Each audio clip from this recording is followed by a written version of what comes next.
The last couple of weeks have been quite the whirlwind with the Xbox acquisition of Activision Blizzard. Now that the deal is complete, Phil Spencer has been fielding many questions by both the community and those inside both companies. If you're into Xbox news, then you're in the right place. Consider giving a like and subscribe so you don't miss out on any news like this. In a recent interview or Q&A, Phil spoke openly about the process, what comes next, and a bit about the future. This was conducted by the Xbox podcast team, and there is a lot of good information here, so let's get right to it. Phil started off with a brief statement. Yeah, absolutely. I mean, how should we say, it's been a long journey. I loved in our video, our announced video, there was the line about it's been about time. It has been a long journey, but to those teams, because I mean, they've had to sit kind of in an uncertain state, watching a lot of the news, like a lot of our own teams. It's just awesome to have the creative capability and energy of Activision Blizzard King, part of our Xbox team, what we're trying to go do. The reason I'm flying to Stockholm today to go see the King teams. I'm excited about that. Next week, I'll be down in Southern California to see the Activision teams and the Blizzard teams. I want to go in, I want to listen, I want to learn, I want to hear what they're passionate about, their feedback, their energy. It's a big moment. It's a big moment for us, a lot of opportunity, and I'm incredibly excited by it all. So welcome to the team. What Phil was referring to about the long road and it being about time was the fact that the entire process has taken years to complete, mostly because of the FTC and the CMA. Both regulatory bodies put up quite the fight. The CMA relented when Microsoft made a deal with them to allow the cloud gaming in the UK to be run by Ubisoft. The FTC, on the other hand, completely fell flat on their faces with the case in court. Now they are still trying to take this back to court, but to be honest, I don't see anything coming from that given the decision that was already rendered and the lack of any evidence that they presented. Phil elaborated on the fact that the regulatory process in many ways, while long, was not the end of the road, but rather just the beginning. Yeah, I think the regulatory process, let's just say it took so long that it almost felt like the game or the kind of goal itself was to get through the regulatory process. That's just the beginning. In fact, this evening I'm flying to Stockholm to see the King team. It's a team I don't know that well, so I'm really excited to go see them. I think we're in Stockholm and then London. They have a couple other locations. I don't know that we're going to make to all the locations, but I'm really excited about seeing the teams. The following week, I'm going down to Southern California. I'll go to Blizzard. I'll go see Activision. And to me, when I think about where we're trying to go, it always starts with the teams, right? The teams have to feel motivated. They have to feel inspired. They have to feel safe. They have to feel heard. And because their passion, their commitment to the things that they build, the way they run their games, that comes from the culture of who they are. I've said it many times. I think teams ship their culture in everything they do, whether it's implicit or explicit. You can kind of feel the dynamic on a team and the creative output, whether it's a band, whether it's a writer, whatever. So spending time with the teams and getting to hear from them where they're going. I have some of my own opinions, of course, but they're just opinions.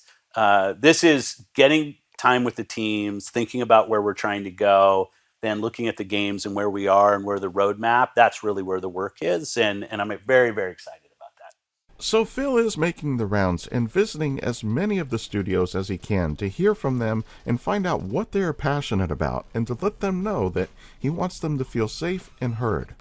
This same process took place with Bethesda and really every other studio that has been acquired by Microsoft. He placed a lot of emphasis on finding out what each studio is passionate about, which may mean that we start to see some older franchises begin to make returns with new games, and we may also see some current franchises return to their original studios. I'm looking at you, Call of Duty. The next question revolved around what is going to happen to the catalog of games that Activision currently has. And I think rightfully so, right? When we finished Bethesda, there was this great moment. We were able to put a bunch of the back catalog games in, celebrate their history. The truth of the matter is, with Activision Blizzard King, that the regulatory process took so long. And frankly, there was a lot of uncertainty in that process up until really a week before we closed, or the week of, when the CMA finally came down to their decision, that we weren't able to get in and work with it's mostly Activision and Blizzard in this case, on that back catalog work. So now that the deal is closed, we're starting that work, but there is work. And I think the Activision Twitter handle, or X handle, whatever we're calling it, did put out a statement. I can't call it X, but Twitter handle did put out something that talked about 2024. I think that's accurate. There's no. I would love it if there was some kind of secret celebration drop that's coming in the next couple of weeks. There's not. It's definitely when we think about the new games that are there, I would be straight with people, right? If we were going to put them in the subscription this year, I would tell people, and I know there'll be some disappointment about that. This acquisition is definitely long-term.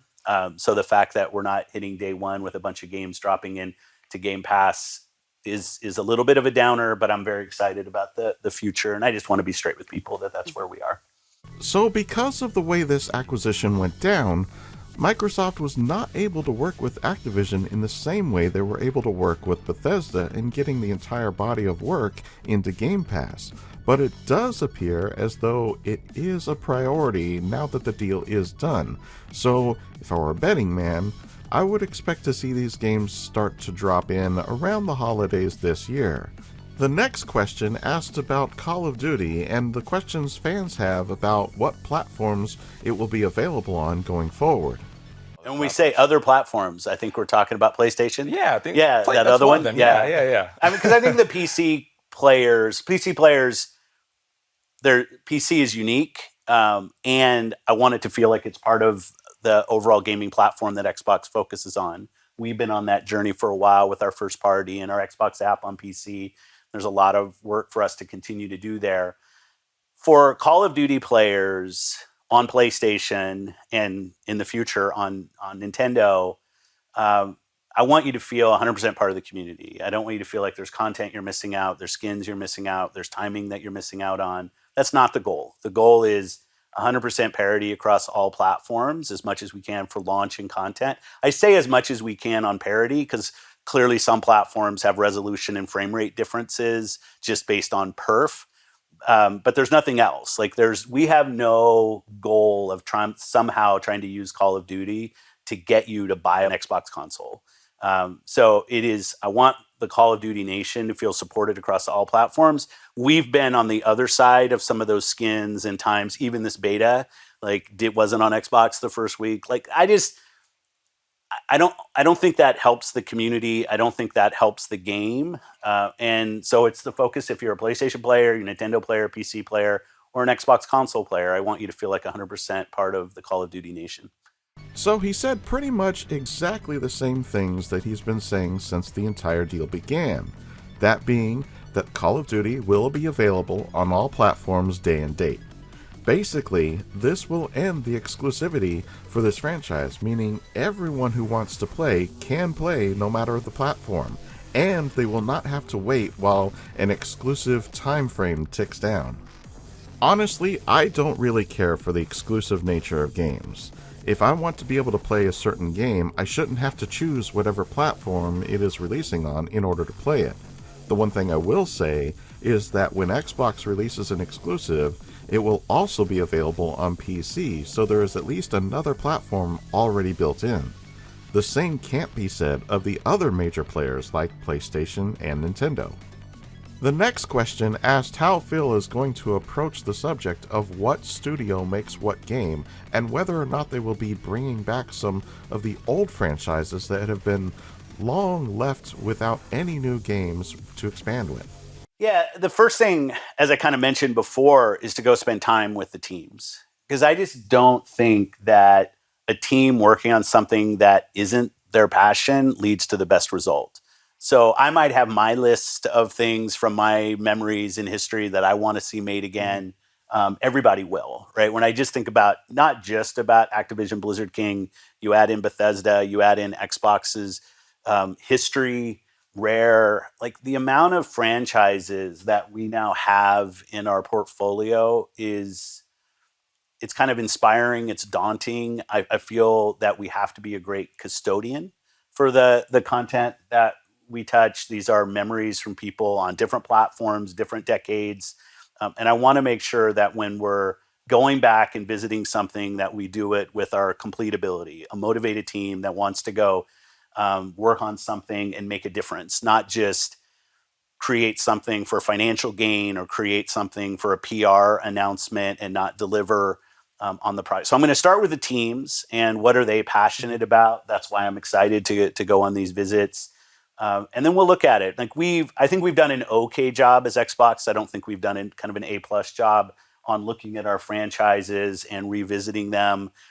It's always a trade-off between what do you do that's new and going back and doing something.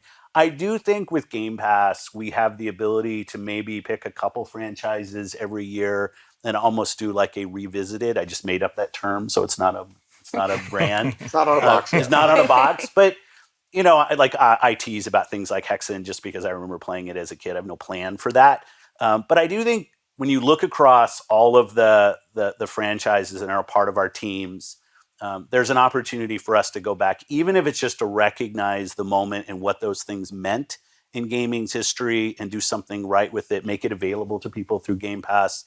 I think there's an opportunity. There's not a plan for that, but there's an opportunity. If teams want to go back and revisit some of the things that we have and do kind of a full focus on it, I'm going to be all in on that, because I think there's just an amazing trove of things that we can go and touch again. It doesn't have to just be about Activision and Blizzard. Like I said, when you look across all the portfolio, I think about things like the Quake 2 remaster. It just came out from it. I thought that was awesome, right? They did a real good job revisiting a game, making it current, but also not leaving the history behind. So I'd love to see more things like that. Again, Phil said that he wants the teams to make the games that they want to make. He clearly does not want to dictate to them as to what game they will be working on, but rather let them decide what is next. This is what I was hoping he would do right from the start. Activision has had a reputation of making other studios work on games that they have either never worked on or are not even invested in.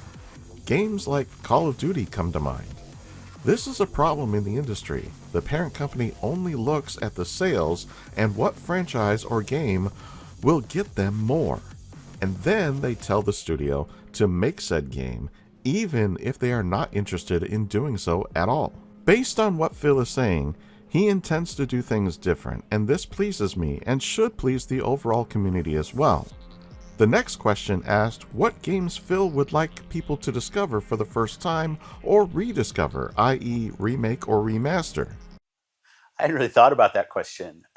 Specific on Activision and Blizzard, you know, there's some moments in Activision's history. You mentioned Tony Hawk, you mentioned Guitar Hero, even things like Skylanders, or that were moments where the teams kind of innovated outside of expectation. What do you mean I'm going to carry a plastic guitar and plug it into my console and play? Like, that's never going to work until it worked. And then everybody said, well, of course that was going to work. Skylanders kind of the same way. For me personally, though, when I think about the franchises, I kind of go back to things like some of the old Infocom things that were, like if you just asked for me personally, part of my youth, the Text Adventure Zork, those kind of things. I think about King's Quest. I thought they did a really nice job. But like those, the Sierra catalog, the Infocom catalog, just because of my age, like those things speak to me because they were moments in my gaming career, my gaming kind of experience that really meant something. And I love those. When you think about Blizzard and all these things that they've done, like amazing franchise, StarCraft, like it was in the video that the teams did, which I know there's been some discussion about should we have done a video for an acquisition or not. But there's just some amazing franchises in there. Most important is that we treat them with the respect that they deserve, and we don't turn it into some way for us just to kind of, like I said, a PR moment or something else. Phil mentioned quite a few games, but then went back to the same statement about wanting to talk with the teams and get a feel for the kinds of games that they would like to make. Again, I really prefer this method. Think about it. If the studio is excited, the game they make will be better because they're invested in making it. When they are being told that this is the game you're going to make, they may not put in their best work, and this is an industry-wide issue. My hope is that Microsoft becomes the company that changes the standard. The next question asked how he is thinking about mobile gaming as it pertains to Xbox.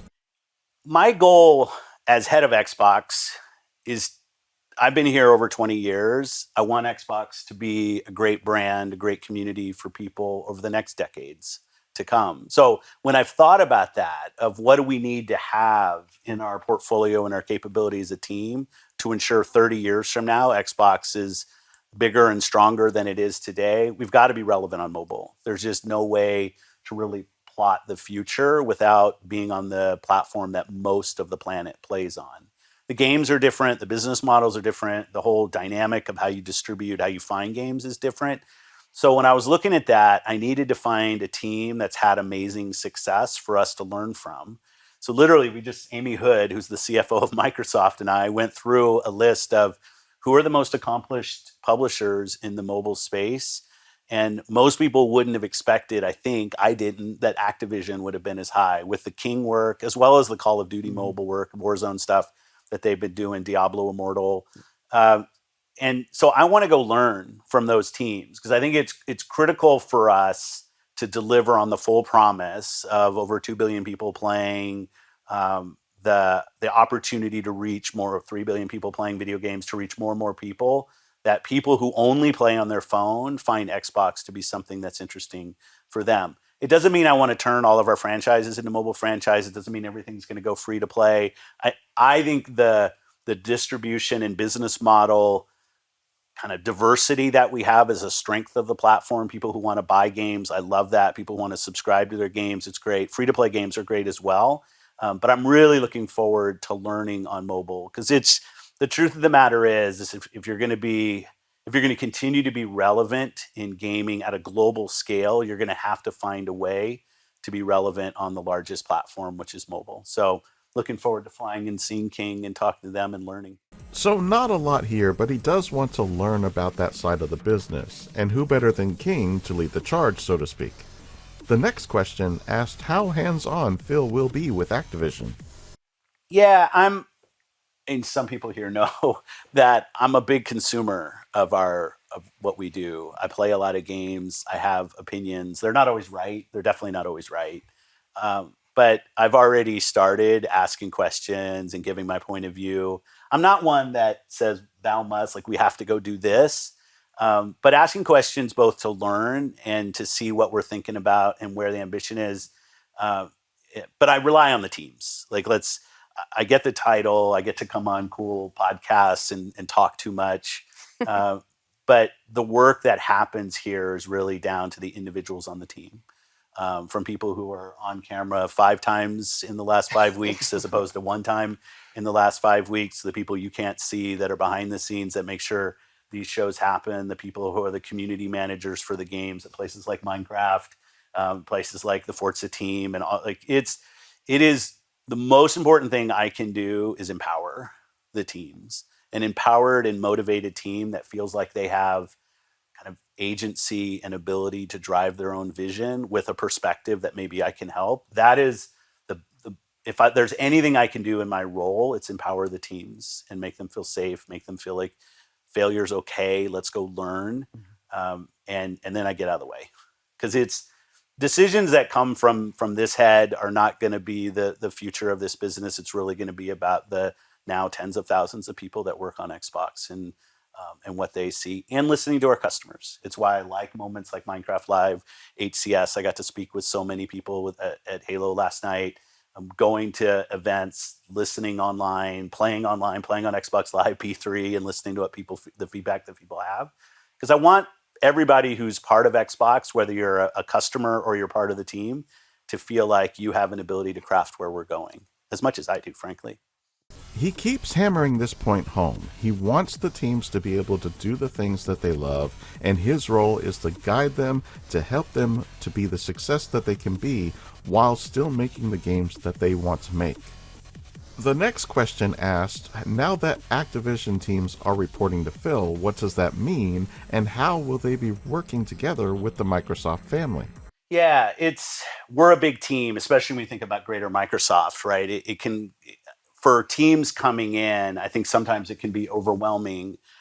I think maybe in the case of Bethesda, I think about that journey and some areas where I wanted us to go faster and maybe some areas where I wanted us to go slower. Bethesda was a little different just from our own history because it closed during a pandemic, which had its own set of issues in terms of us getting the teams together. My first goal is to identify the teams at ABK where we can create connection. One of the cool things about going to King is, as I think you mentioned, we have the Mojang studio there. There's already a lot of shared history between those two teams. Now they're all part of the same company. So I don't think we're going to be in the way of those teams making connections. When I think about the broadcasts that they do, and BlizzCon's another thing that's coming up. How do we going, right? We got to go to BlizzCon. I've never been to a BlizzCon, so that would be fun. Maybe Michael will invite me. We'll see. But for me, it's identifying the teams, making sure they're settled, because you got to think about these are teams that have been under a certain kind of ownership structure for 40 years. And now all of a sudden they're part of Microsoft. They're part of Xbox. So showing up, being there in person. When I'm going to Stockholm, it's not just me. Our leadership team is going. I want to be listening more than talking.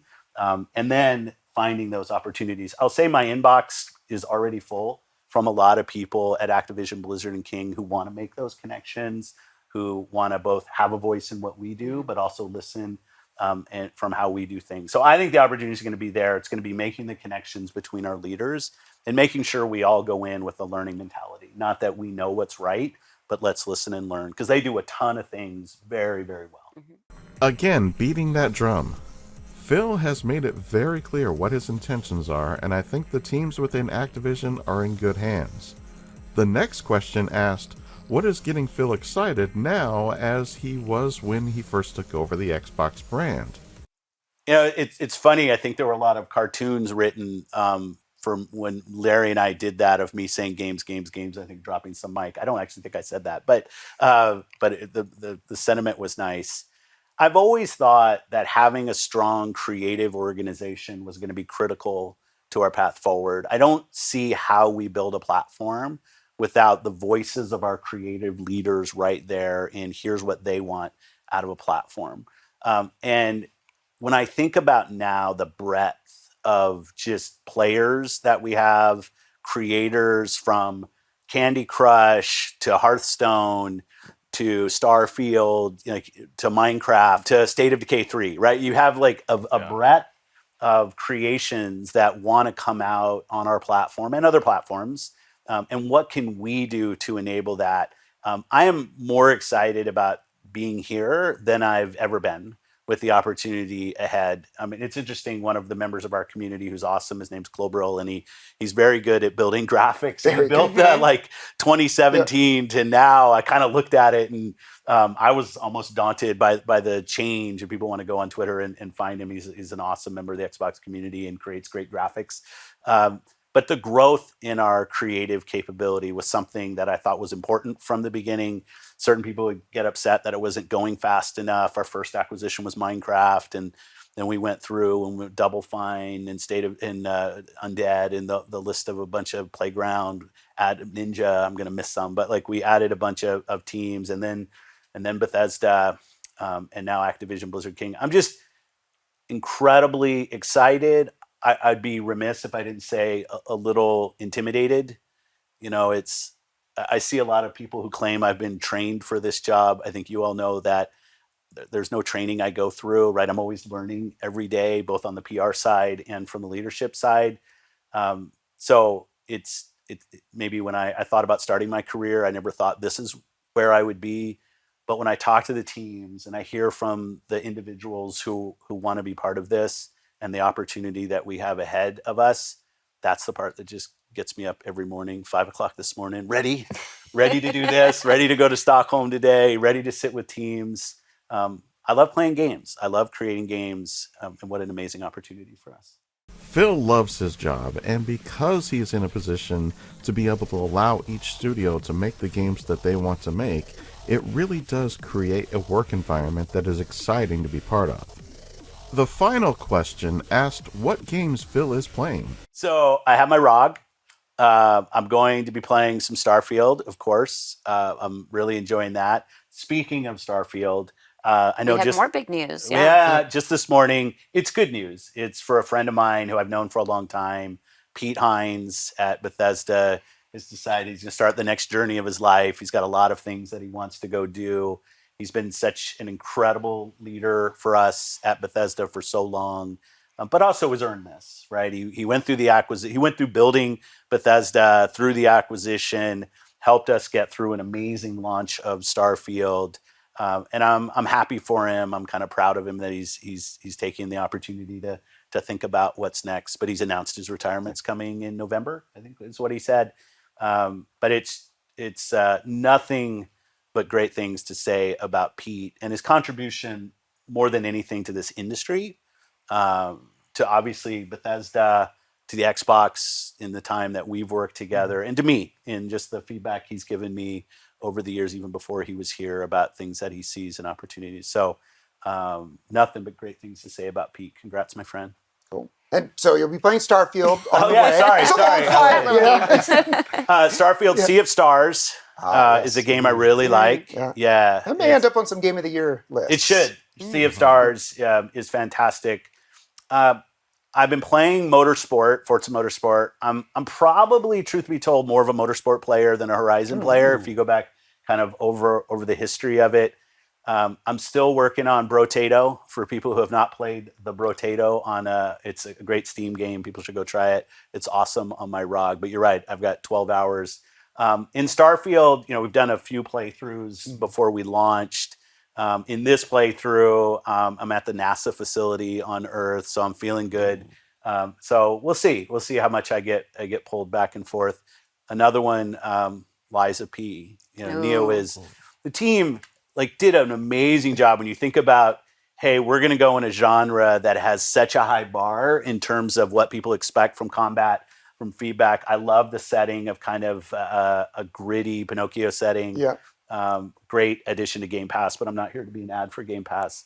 But I am here to be an ad for Liza P, because it's an amazing team that did a great job on a game. So go play that. It's loaded on my ROG. I look forward to playing. This is a Liza P Stan account Support. / Oh, is it? Okay. We've talked much about that game on this podcast. This is on the support, because I'm definitely need it. I'm dealing with this very angry, scary clown robot right now. Yeah. And if you've passed that, we'll have to exchange some tips, because right now I was up way too late last night. And he's not even one of the big bosses. No. Oh. Well, mid-tier. He's got the long energy bar, so I count that as a big boss. There you go.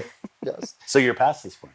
No, I haven't gotten there, because I've been struggling more than Jeff has. But that was my understanding, because people had called that one out in particular, that fight. I've never been so both revolted and charmed by a game at the same time. It's a beautiful at least game. not in a long time. Yeah. There are some amazing games out right now. Yes. So many. A lot. And it's we're right on the cusp of Spider-Man 2 coming out, which will be another amazing game. When I just think about the amount of, this year has been a special year in gaming. From the beginning, I think there was a lot of pent up production and creative energy from stay at home, from COVID, and it's awesome. Now, what I hope is that people keep in their head, I don't have to play.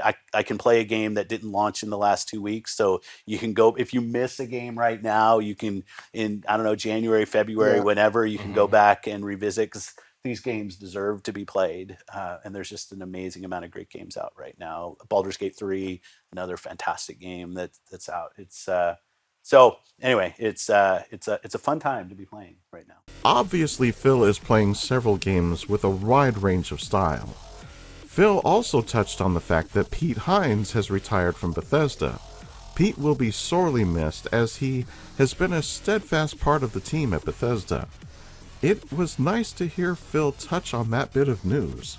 Along with Pete Hines leaving, we also know that Will Shen has put in his notice, and Will is going to work with his former colleague, Jeff Gardner, at Something Wicked Games. While Pete leaving Bethesda is big news, the one that hurts the most is Will Shen leaving. Some of you may not know this, but he was the lead quest designer at Bethesda, and it was his direction that led to Fallout 4's Far Harbor DLC being as well written as it was. He also was leading the quest team on Starfield's faction quests, which are very well written. Shen was driving Bethesda in the right direction in terms of quest design. I only hope that the team was able to learn a thing or two as we head into the next stage of the Elder Scrolls development, not to mention Fallout 5. There are some really big shoes to fill at Bethesda now, and the future, in my opinion, is now uncertain. I will say this, it has long been my belief that Bethesda needed to refresh its dev staff. They grew to a moderate size during the development of Fallout 3, and in terms of writing and quest design, Morrowind, Oblivion, and Fallout 3 were really the last games to come out of Bethesda that had great quests. Since then, there have been flashes of greatness, but nothing that was broadly impacting the overall games that they put out. Starfield started to bring that back a bit, though I still have some issues with the writing, but that's a story for another day. Anyway, back to the business at hand. All in all, Phil Spencer is the best person to be in charge during this acquisition. Currently, he is visiting the teams and getting a feel for what they want to do going forward. Personally, I like his approach in all of this and have a lot of hope for the future. Now I want to hear from you. What do you think about the deal finally being completed? Do you think that Phil is taking the best approach with these teams? Is there any franchise that you would like to see get some new games for? Sound off in the comments below. While you're at it, like, subscribe, and share. And as always, I'm just glad you stopped by. And I'll see you in the next one.